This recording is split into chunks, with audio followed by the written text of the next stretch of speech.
Ang PHIVOLCS Visayas mitataw nga way koneksyon ang duha ka sunod-sunod nga linog nga mitayog sa nasod. Samtang local government units ug publiko gipahinumduman sa pagpalig-on sa mga struktura o panimay labi na kung ubay-ubay ang mga active fault dinhi sa Sugbo. Si Luan Mirondina sa report.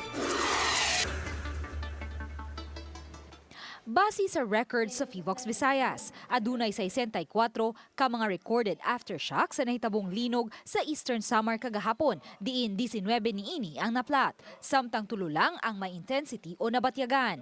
Samtang sa linog sa Sambales sa miaging adlaw, miabot sa 593 ang recorded aftershocks. Apan 81 lang ang naplat ug siyam lang ang may intensity o nabatyagan. Apan giklaro sa PHIVOLCS nga dili konektado ang duha ka sunod-sunod nga linog. Ang Sambales, kung kinilihog siya na po na liwlaton.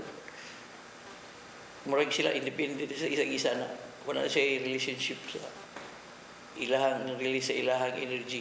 Gibutyag ni Robinson Jorgio, seismic observer, nga adunay 12 ka mga active faults sa lalawigan sa Sugbo, upat sa Central Cebu, unom sa Batang Bahin, samtang duha sa amihanang dapit sa lalawigan. Subay niini, subli niyang gipahinumduman ang mga local government units o ang publiko sa pagpalig-on sa mga estruktura o mga panimay, aron kalikayan ang grabing kadaot kung ugaling may mahitabong pagtayog.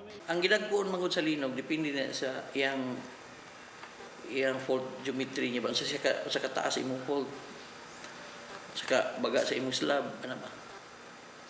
So kung sa kataas sa imong fault manay magdetermine sa maggidakuon sa imong linog. So ngatong fault system pwede tang mag-generate og mga 6 to 7. Pinaka-worst na siguro 7.5.